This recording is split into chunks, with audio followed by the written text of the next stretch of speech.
On Sunday, the people of Tunisia will trace the North African country's future path to democracy in a parliamentary election.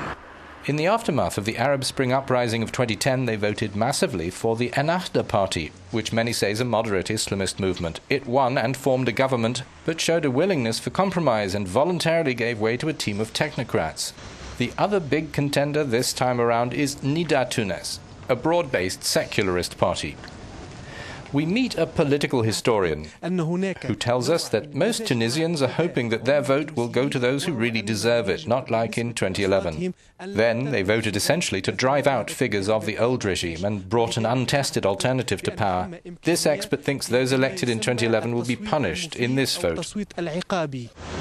Arab uprisings across the Middle East failed to deliver a genuine transition to democracy. Tunisia must consolidate its hopes and form an effective government to avoid general disappointment and backsliding.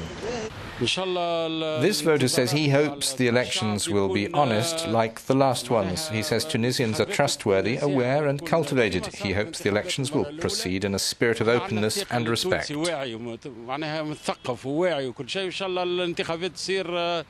This Tunis resident says, I've already decided who I'll vote for. I expect politicians to improve conditions in this country, that they'll track down terrorists, so that Tunisia goes back to the way we like it. We wish Tunisia all the best. I'm going to vote for the Nidaa party, hoping they'll help the country, notably the poorest. I hope they'll be up to it. I'm going to vote for Ennahda again. It's an honest party. It was in power, and at a given moment it deliberately withdrew. Ennahda is still projected to do well in these polls. Seeking consensus, it says it won't run a candidate for next month's presidential elections. The government knows declining living standards top everyone's agenda. The spokesman says the sole problem after these last 3 years, and notably following the revolution, is the economy.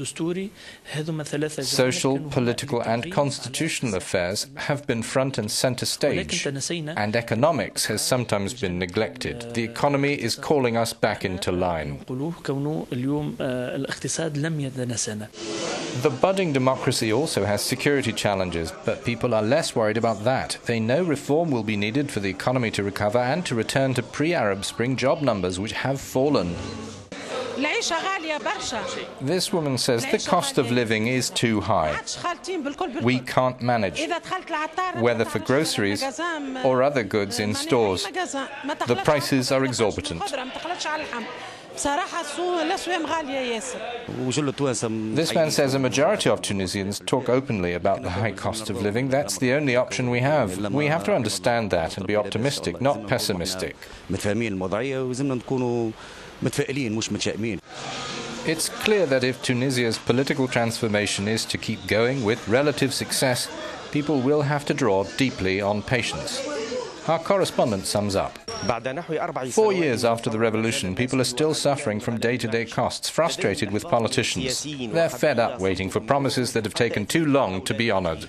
Euronews, Tunis.